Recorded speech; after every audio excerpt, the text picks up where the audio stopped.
अगर आपकी गर्दन के पीछे या गले में या फिर आर्म पिट में या फिर कोहनी यानी कि एल्बो में हाइपर पिगमेंटेशन हो रहा है या काले हो रहे हैं तो ये एकेंथोसिस नाइग्रिकैन हो सकता है। इसमें आपकी स्किन डार्क हो जाती है, थिक हो जाती है यानी कि थोड़ी मोटी हो जाती है और वेलवेटी पैच इसमें हो जाते हैं।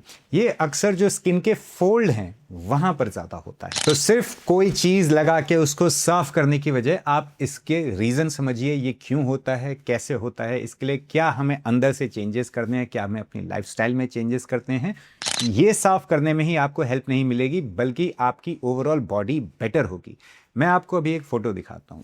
ये मेरे एक पेशेंट की है जिसके गर्दन के पीछे पहले ऐसा था, फिर जब हमने ट्रीटमेंट किया या उसको मैंने सलाह दी तो उसके बाद उसमें इंप्रूवमेंट आए 1 महीने के अंदर। तो ऐसा नहीं है कि बस मैंने कोई लेप दे दिया या कोई बाहर से ट्रीटमेंट कर दिया उससे साफ हो गया, नहीं, ऐसा नहीं होने वाला है क्योंकि इसके रीज़न कुछ डिफरेंट हैं।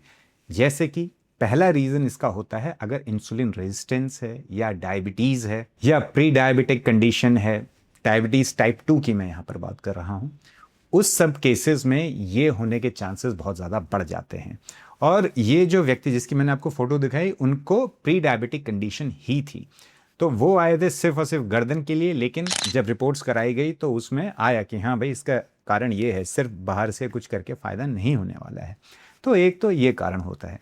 दूसरा इसका कारण होता है कि अगर कोई महिला पीसीओडी या पीसीओएस से ग्रसित है जिसमें आपकी जो ओवरीज हैं उसमें सिस्ट बनने लगती हैं, बाल ज़्यादा आते हैं जहाँ पर नहीं चाहिए, जैसे यहाँ पर या आपके गाल पर, और सिर के बाल झड़ते हैं, एक्ने बहुत होते हैं, जो क्लासिकल सिम्टम्स हैं वो होते हैं। और उसमें से ये भी हो सकता है कि आपके आर्म पिट में या यहाँ पर आपको कालापन दिखने लग रहा है। और ये हाइपोथायरॉयडिज्म में भी होता है, यानी थायराइड की जो समस्या है उसमें भी होता है। एडिसन डिजीज एक होती है उसमें भी ये होता है।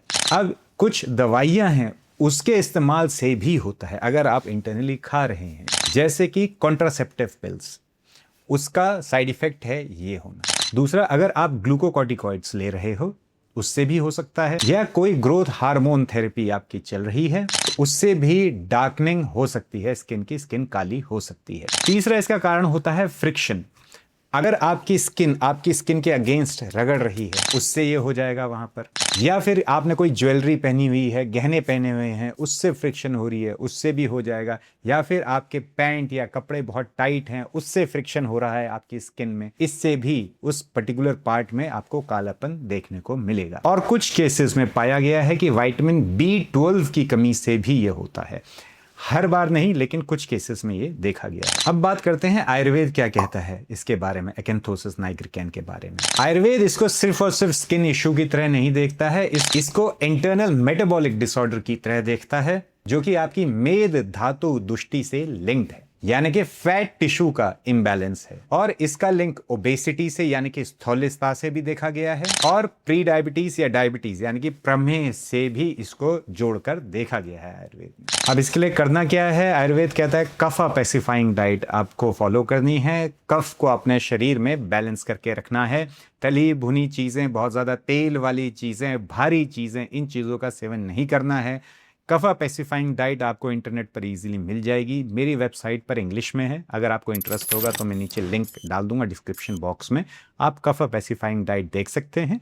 वहाँ पर बहुत सारी आपको फल सब्जियां ऐसी मिलेंगी जो हो सकता है आपने कभी सुनी ना हो, क्योंकि उस डाइट में मैंने सब इंक्लूड किया है कि कोई भी व्यक्ति किसी भी दुनिया में किसी भी देश से या किसी भी क्लाइमेट से देखकर उसको फॉलो कर सकता है, उसको सब उसमें मिलेगा। तो जो चीज़ आपके यहाँ नहीं उगती है या आप पहली बार सुन रहे हो उसको हटा दो, भूल जाओ, बाकी जो जो है उस पर आप ध्यान दो, और सिंपल लिस्ट होगी कि क्या खाना है क्या नहीं खाना है, उसको देखिए और उसके हिसाब से आप फॉलो करिए, उससे आपको हेल्प मिलेगी। अब बात करते हैं आयुर्वेद इसकी दवाई के लिए या इसके ट्रीटमेंट के लिए क्या कहता है। तो उद्वर्तन आयुर्वेद कहता है बहुत अच्छा रहेगा, स्क्रबिंग आप करिए, और उसके बाद स्क्रबिंग के बाद आप इसमें ऑयलिंग जरूर करिए। कुमकुम आदि ऑयल का रोग अधिकार यानी किसके लिए ये बना गया है आयुर्वेद में, वो है स्पेशली हाइपर पिगमेंटेशन के लिए, त्वचा को वर्ण करता है और उसके बहुत सारे फायदे हैं, लेकिन स्पेसिफिक जो इसका यूज है वो है हाइपर पिगमेंटेशन में। इसीलिए स्क्रबिंग और हर दिन आपको लगाना है कुमकुमादि तेल। इसके साथ साथ इंटरनल मेडिसिन क्या क्या अच्छी वर्क कर सकती हैं। त्रिफला गुग्गुल बहुत अच्छा वर्क करता है। इसमें 2 टैबलेट सुबह शाम खाने के बाद ली जा सकती हैं। आरोग्यवर्धनी वटी 2 टैबलेट सुबह 2 टैबलेट शाम को खाने के साथ या खाने के बाद इसको भी लिया जा सकता है। आंवले की चूर्ण आधा चम्मच सुबह आधा चम्मच शाम को लिया जा सकता है। और कांचनार गुग्गुल 2 टैबलेट सुबह 2 टैबलेट शाम को खाने के बाद। ऐसे करके ये सारी आपको एक साथ लेना होगा। इससे आपको इम्प्रूवमेंट मिल सकता है। देखिए, मैं यहाँ पर एक जनरल चीज़ बता रहा हूँ, एक जिससे एटलीस्ट बुरा किसी का नहीं होगा। हाँ, असर आ सकता है, लेकिन जब हम ट्रीटमेंट करने जाते हैं तो हम एक पर्टिकुलर व्यक्ति जो हमारे सामने है उसको हम दोष देखते हैं, प्रकृति देखते हैं और भी 10 चीज़ें देखते हैं, उसके हिसाब से हम रिकमेंड करते हैं। लेकिन यहाँ पर इंटरनेट है तो मैं एक जनरल आपको रिकमेंडेशन दे रहा हूँ। तो आप आसपास के किसी अच्छे आयुर्वेदिक डॉक्टर को दिखाएं, वो आपको रिकमेंड कर सकते हैं। तो ये थी पूरी कहानी कि क्या होता है ये काले जो धब्बे हो जाते हैं या जो कालापन हो जाता है। ये कोई मैल नहीं है गले का, या सिर्फ ये रगड़ने से नहीं होगा। आपको समझना होगा ये क्यों हो रहा है, उस पर काम करेंगे, अपने शरीर को सही करेंगे तो ये भी खुद ही समाप्त हो जाएगा। साथ में आप आदत डालिए दिन में 2 बार या मैक्सिमम 3 बार खाने की। स्नैकिंग मत करिए। अगर ये परेशानी है तो स्पेशली 2 बार खाइए। एक आप 11 बजे के करीब खा लीजिए, एक 6-7 बजे के करीब, या 5-6 बजे के बीच में आप खा लीजिए। सिर्फ 2 समय खाइए, दिन में और शाम को। दिन में बीच में कुछ मत खाइए, हो सके तो कुछ मत खाइए। किसी दिन बहुत ज़्यादा भूख लगती है तो खा लीजिए। कोशिश करिए दिन में सिर्फ 2 बार खाने की। इससे आपको बहुत अच्छा आराम मिलेगा, स्पेशली रात को। रात का खाना देर में नहीं खाना है। अगर आप रात का खाना 5 बजे से 7 बजे के बीच में खाओगे, आधी बीमारी तो आप वैसे ही जीत लोगे।